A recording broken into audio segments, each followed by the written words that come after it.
Hey, it's the SGG Podcast. We're here with our podcasters. Say hello and introduce yourselves. I'm El Stahura. Hello, I am Chad Jetner, and I can listen to instructions well. Thank you. Chad, I'm Peter Lawrence. And hey. I'm Kyle Bacher, and welcome. Say hello and introduce yourself. Oh, hello. Uh-huh. Okay. My name is Kyle. You guys had it Bacher. covered. Yes, Okay. We're all good. All right. Today we're going to talk about trust. One of the most important things I want to focus on, trust as part of a team, as part of a project, as part of a business. So how do you gain trust if you don't have it automatically? Well, we talked before that we could have the world's shortest podcast if we just said communicate and then wash our hands of this problem. Yeah, and then we could just repost that every week. Exactly. Yeah. So it's always a good many idea. Things. Yeah. But so there's many many different can go. ways to communicate. Oh, this hurts. Yes, this entire topic could be covered by 2 or 3 platitudes, and then we can use the little fairy dust of communicate and then just walk away and say, nice work, team. We've produced a quality podcast that is all Chad, cotton candy.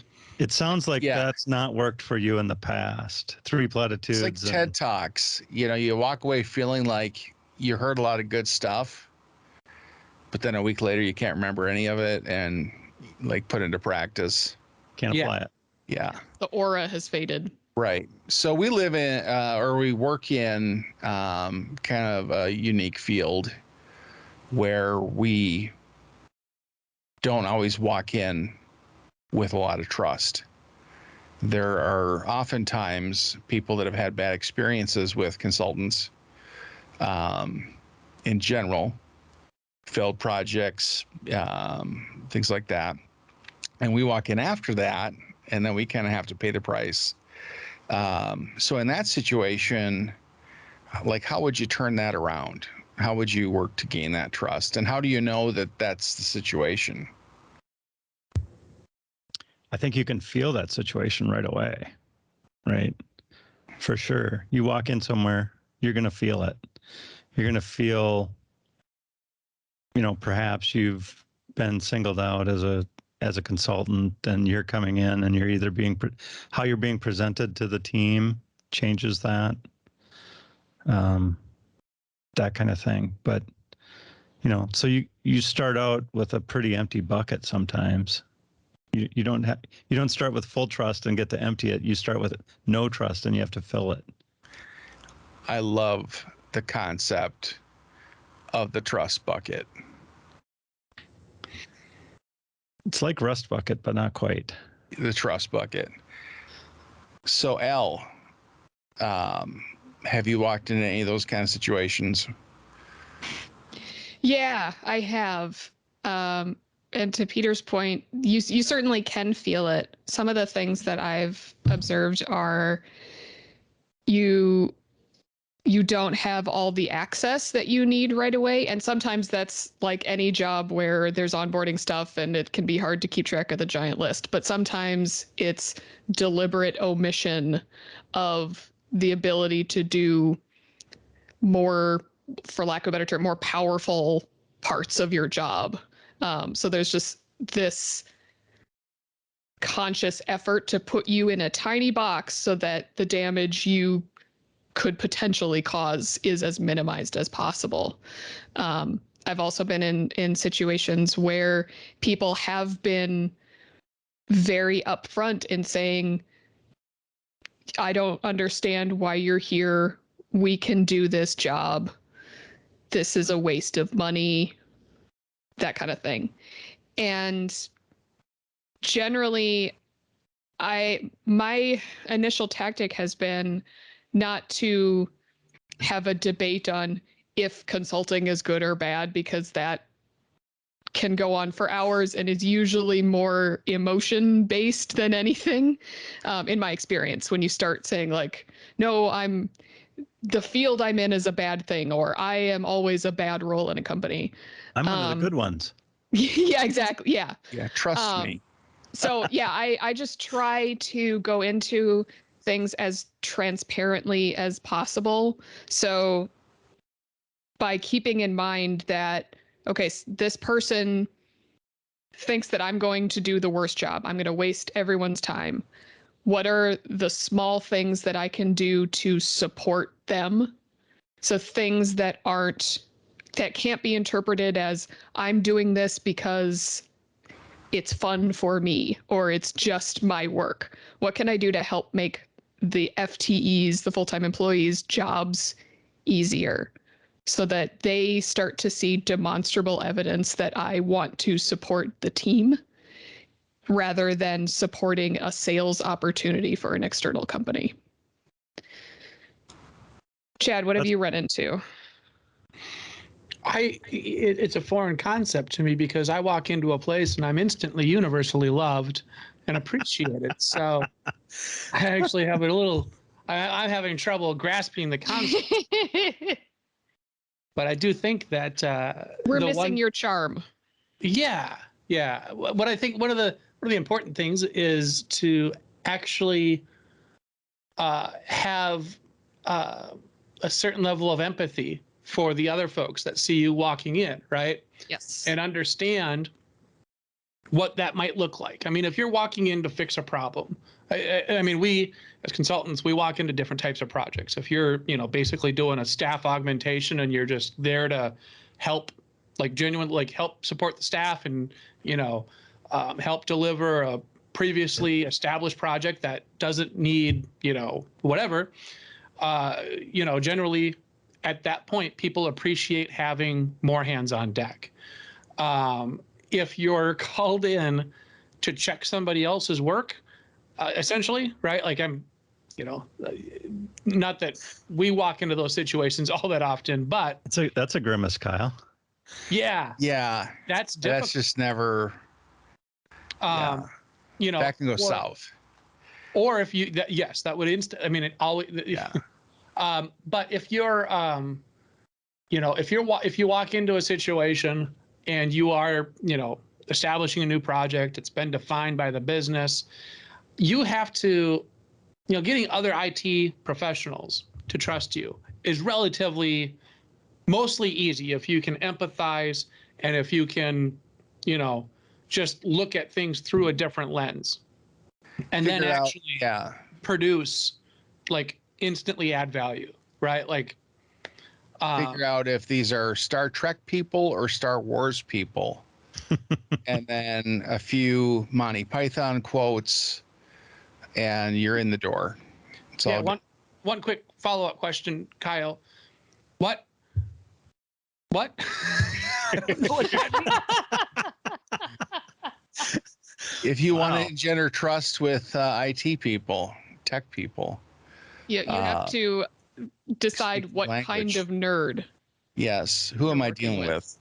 Oh, as I've gotten older, and I am getting older, the generation of IT professionals that I'm, surrounded with now, or my generation of IT professionals. I wonder if that's a thing, right? Like, you're into the Harry Potter people now. Well, I don't even want to say that. I'm, it's more Pokemon. Well, yeah, it's motorcycle people, it's boat people, it's like guys building their, like I was that guy when I started out, in my late teens, early 20s, when I just started to get my feet wet. Yeah. I was a huge Star Wars guy. I was a huge everything. But at this stage, for this generation, for my generation,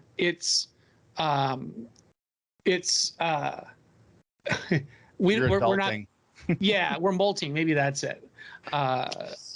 And that's a mishearing that I love. Not adulting. You're adulting. Molting. Yeah. Yeah. You don't all grow it up. And you're at the age where you've been there, done that with all of the nerddom stuff. But you do have to, in some way, engender yourself into the culture that you're coming into. And that's the metamorphosis from one client to the other client to another client is sometimes relatively straightforward. Sometimes it is, it's, like walking outside Minnesota in January, right? You come from a nice, warm, caring house, and then you're in this freezing environment.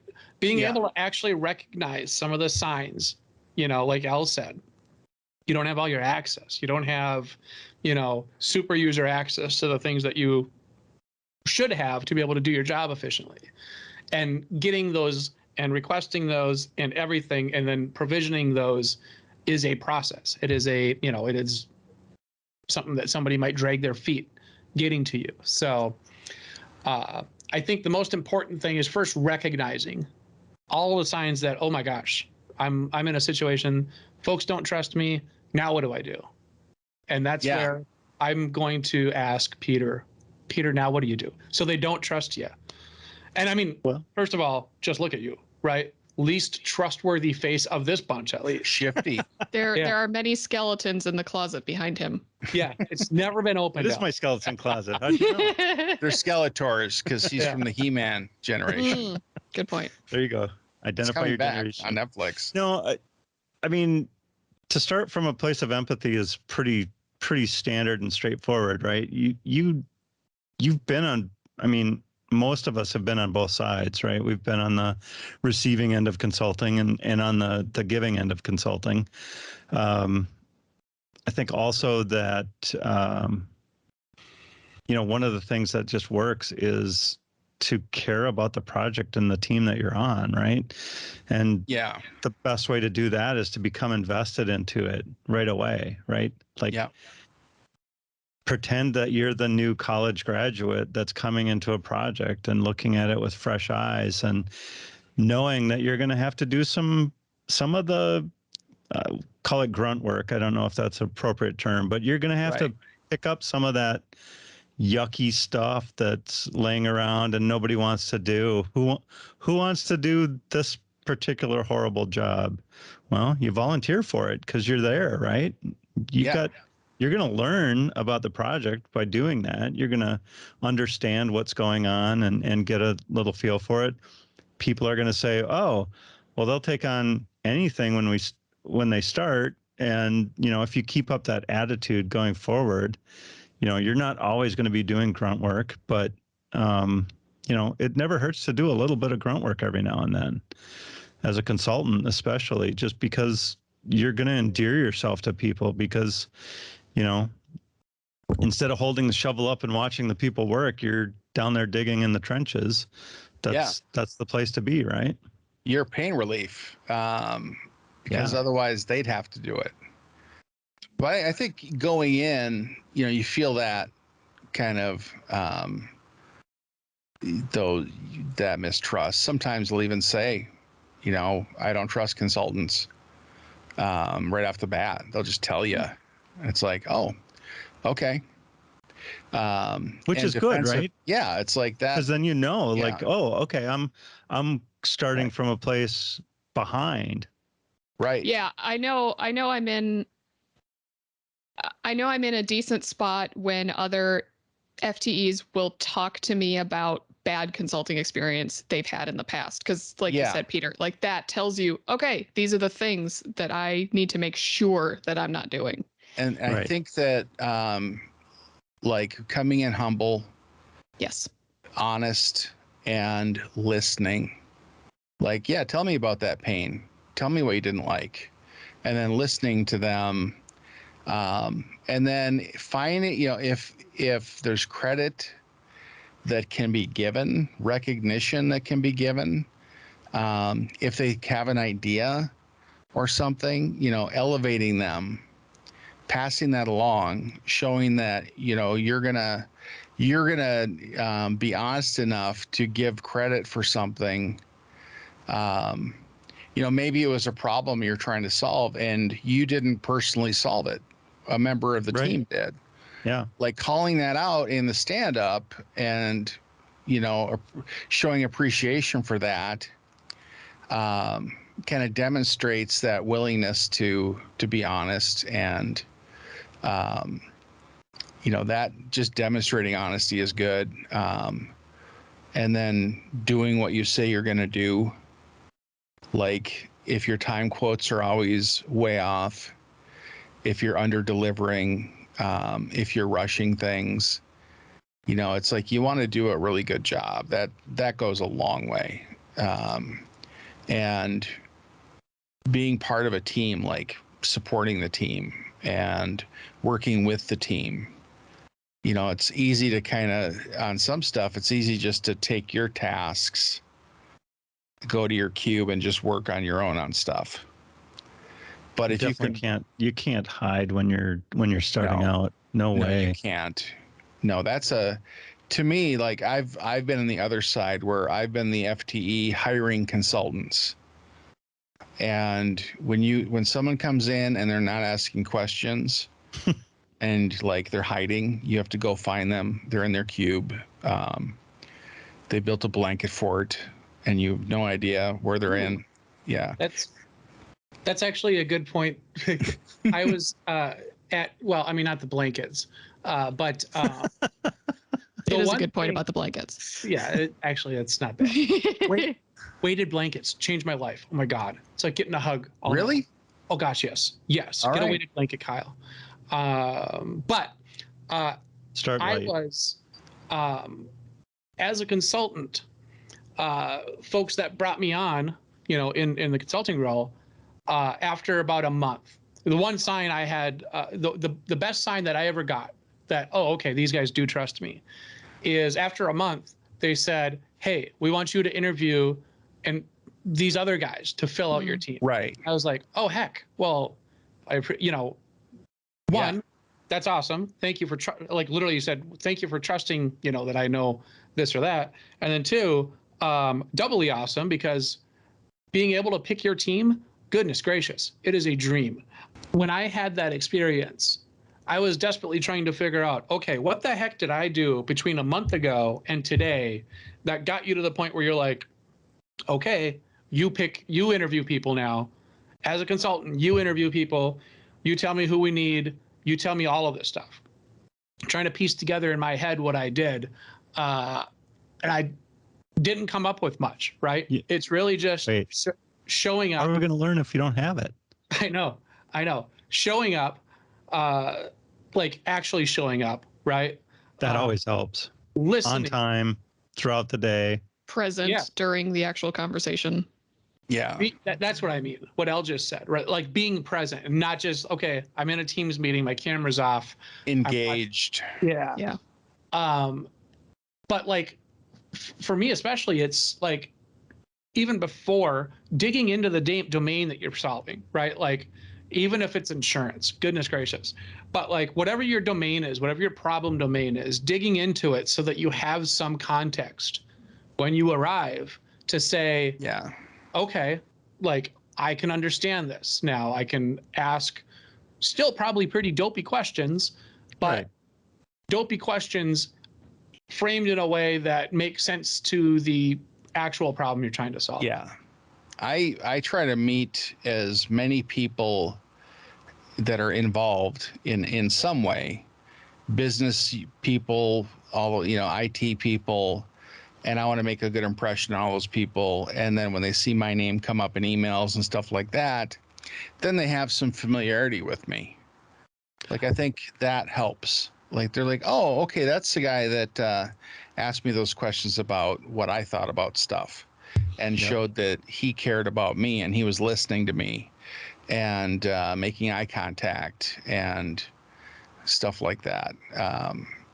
Things you do to make those connections, and through those connections, you can build a lot of trust that way, and through those relationships, you can kind of make allies, advocates, form alliances, and people that will speak on your behalf as well if you're not in the room. Oh, no, he's great. He did all this stuff for me. No, he can do that. That kind of stuff. That's nice. Yeah, and that kind of leads into a question that I guess I'll throw to Peter. In a perfect world, we're at our jobs, we're getting all of our work done and then some, and we are able to take time to gain everyone's trust. That may not be feasible, unfortunately. Sounds amazing. I know, yeah. However utopian that sounds. Most of my gigs are not infinity long, though. So in a situation where you're coming in and you're having to build trust and you know you're having to build trust with multiple people, how do you prioritize which people to focus on first? Yeah, that's a tough one because you want to win your immediate team over right away, right? You want to at least have their backing, so if you need to make some tough calls later on, they'll back you up with, you know, their boss or their boss's boss or whoever.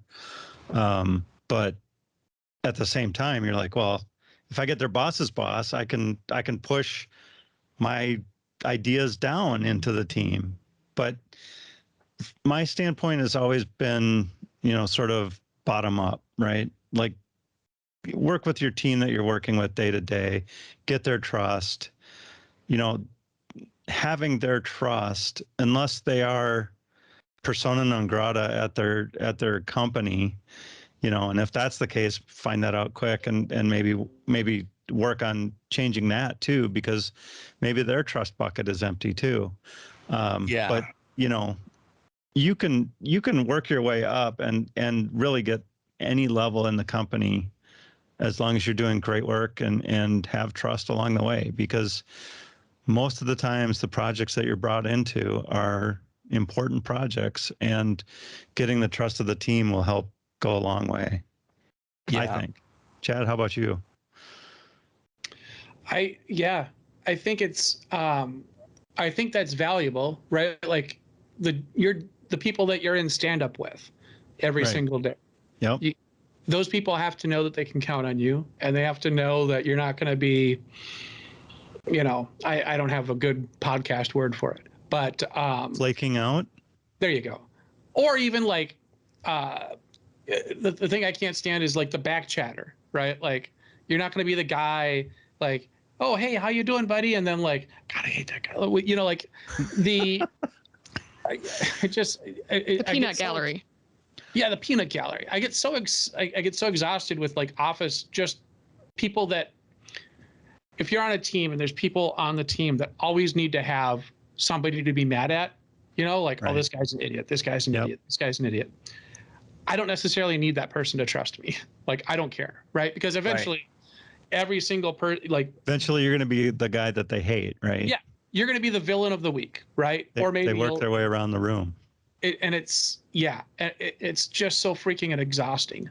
But there's a different part of it too, depending on what role you come in at, right? Like if I'm coming in and I'm just a developer, right? If I'm just singing Java code all day, I want other developers to know that, you know, hey, listen, I'm this way on pull requests. I'm this way on, you know, my code is always going to look this way. And yes, I prefer Lombok over this, or I prefer this library over this.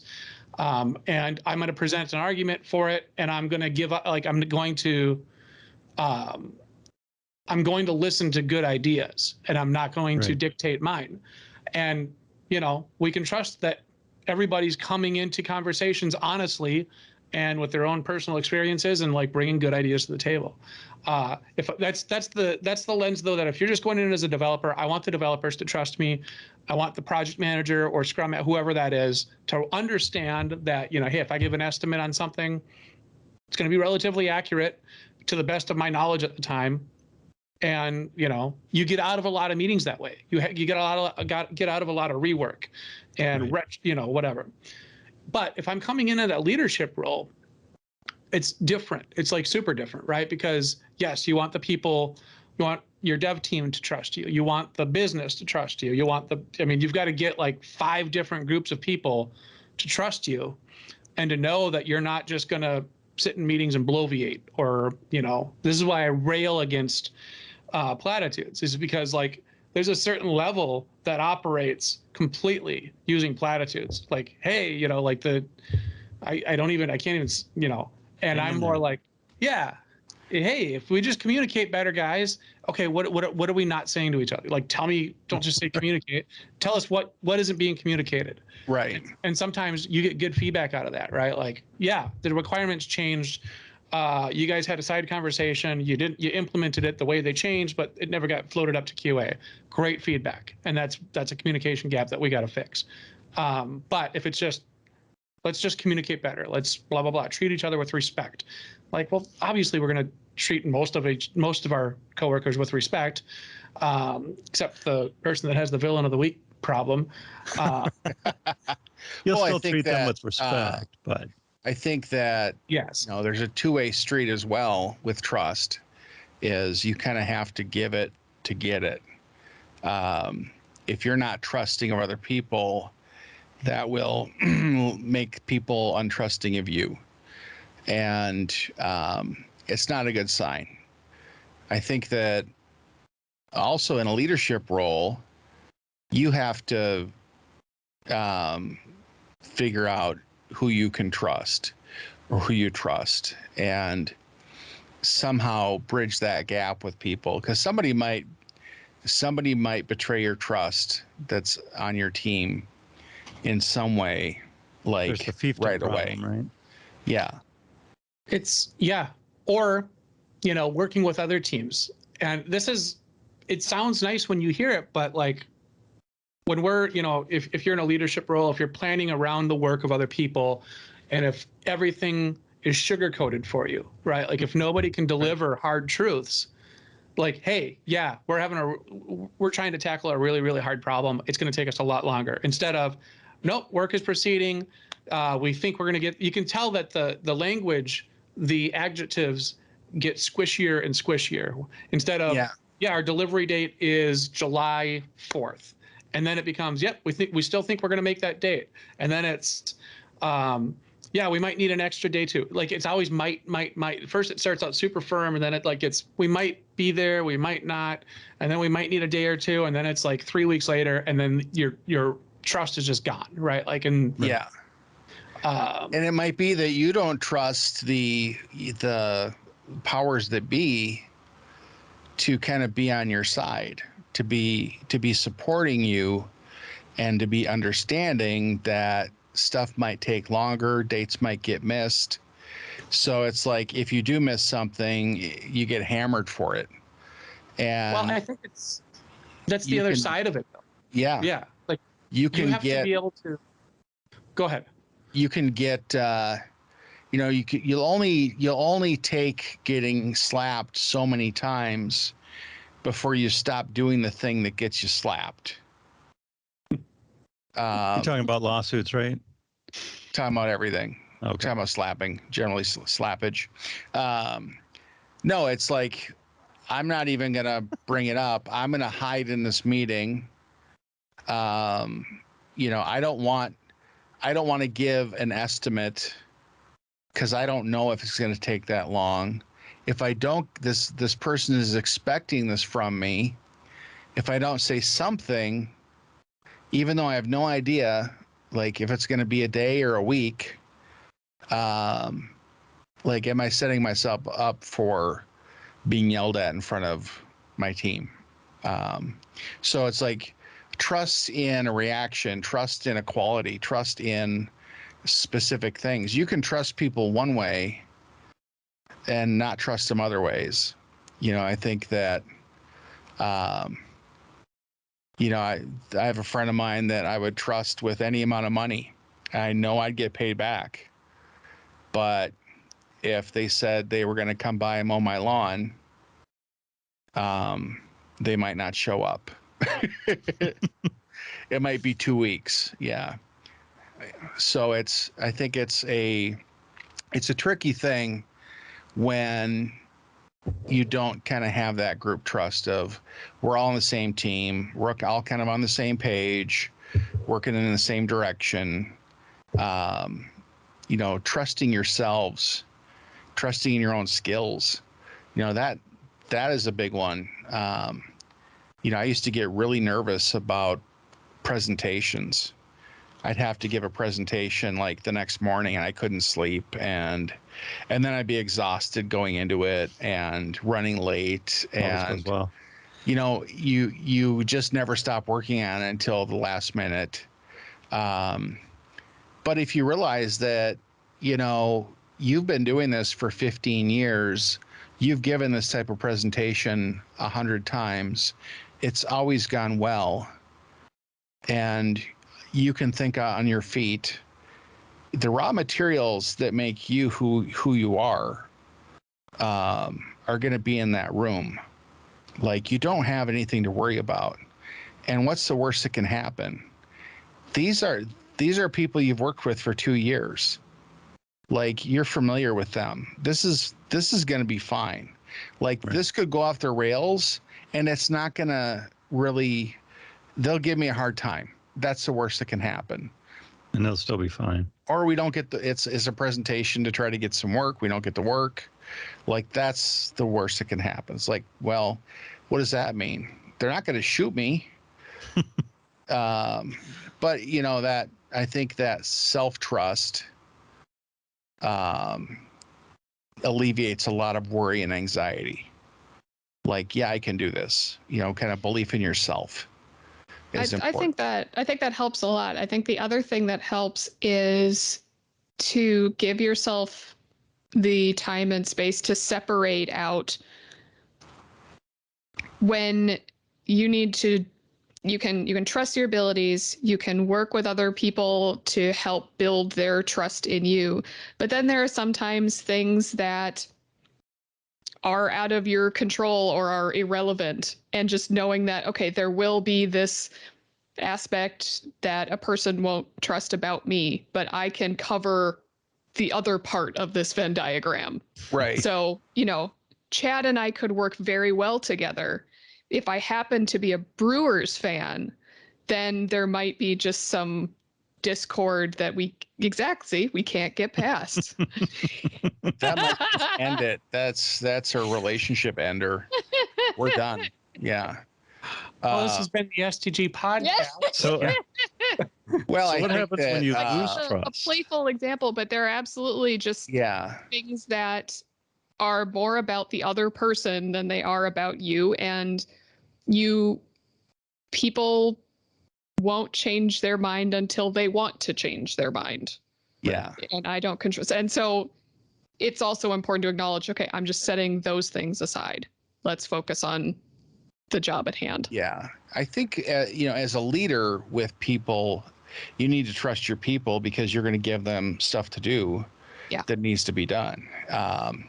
And I think that if that trust wanes, you need to kind of create opportunities for people to regain your trust. Yes. And I don't know that it feels good to say you need to trust your people, but you need to trust your judgment on, like, the people that you don't trust, right?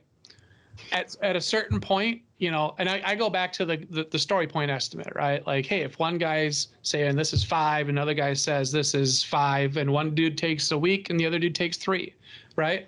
If you get the same message from a guy or the same delivery from a fella over and over again, you can now trust that, okay, his perspective, his viewpoint is that it's this.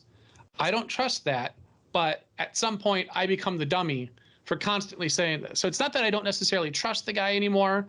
I've just grown to understand what their reality seems to be in a situation. I don't think it's necessarily that it's not that I don't believe a person that constantly delivers things late and still kind of says they're going to do it on time, right? But like, I don't not believe that he thinks he can do that. And I Right. just realized that you're just adjusting your expectations. I'm adjusting the project around everybody's everybody's ability to deliver, right? Right. And there's a certain point that trust or no trust, it's on you to actually realize who's actually, even if you don't trust a fella after a certain period of time, they can still do valuable work. You just have to contextualize what they're doing, box Right. it, and say, okay, this is still moving the project forward. It's still valuable. Everything's great. He's just bad at estimates, or he's bad But at Right. you're giving adjusting bad the whole news. project then. Yeah. You're To a saying degree. our project will move Yeah. forward at this pace instead of this other pace that we were talking about, because that points are really more points, even Yeah. though they don't count as. But this is what you were getting at, Peter, when you said, what are the effects when you lose trust? And for me, it's not necessarily, if a guy's giving bad estimates or not giving bad news when it needs to be given or whatever, after a while you realize that and you move them into roles where that bad estimate or that bad news or, whatever the issue is, doesn't affect the overall timelines for you. Yeah. Right? And so, as a developer, I mean, I've been that guy sometimes. I could never give bad news. I was horrible at it. And Right. eventually I had Bad news hurts. I had a really great architect that I was working with that actually just kind of said, I mean, yeah, I'm going to shuffle you over here. They put me into places where I could still do good work, be successful, but it's a little bit more, there's more visibility. So the bad news didn't necessarily have to come from me. It was an output of what I was doing. Being able to recognize that, though, in folks is a skill, and being able to adjust for it is also a skill. I think one thing that has been helpful for me is who I hitch my wagon to. My dad always said you got to be careful about fast friends. And I think that was good advice. It's like you hold back, you keep people at arm's length. It's like get the read of a situation and figure out, like, I don't get along or I'm not gelling with this person, but I can gel with this other person that gels with that person. So I can hitch my wagon to that person, form some kind of an alliance, and then through them, I can develop a better relationship with that person I might not have as good a chemistry with. And working on projects, delivering, solutions, you usually have people in the business that you're going to test with. And there's just some key test groups that you need. And I think one of the most important for stuff I've done, which is like collaboration solutions, communication, intranet, stuff like that, has been the assistance to the executives. Like that group of people, there's a lot of experience and knowledge about the organization and how it operates with that group of people.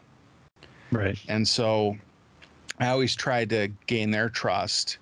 And one of the ways I did that was I would ask them, for their advice about things. Or how does this look? Or how this, I wouldn't bug them all the time because they're very busy. But when I had an opportunity to include them in the process or include any of the business in the project,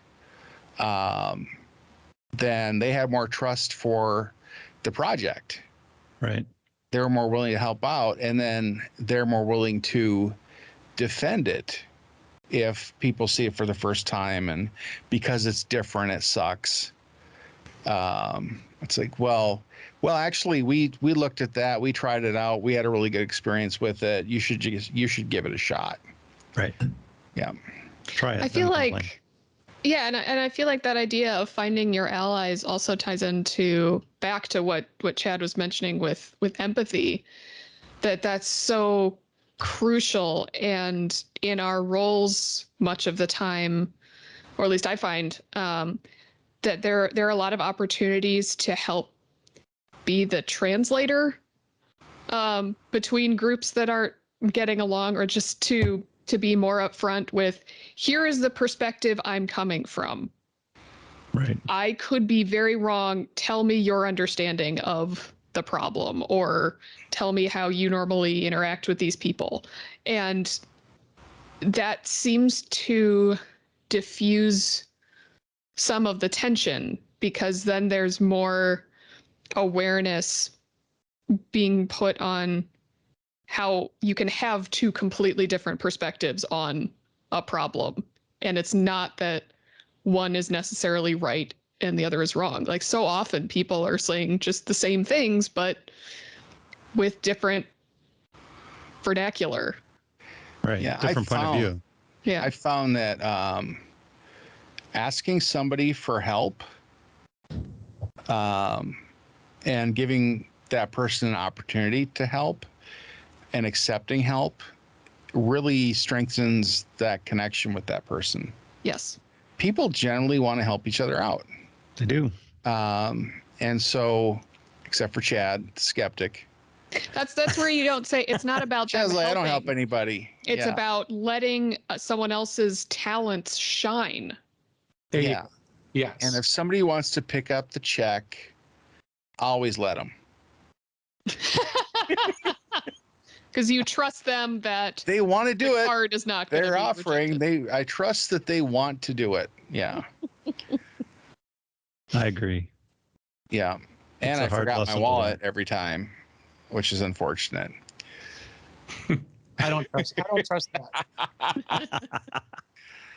All right. I think with that, we can call it. That was the SDG podcast. If you want to reach out to us, drop us an email at thepodcasters@solutiondesign.com. Until next time, say goodbye, everybody. Goodbye, Bye, everybody. Bye, everybody. Goodbye.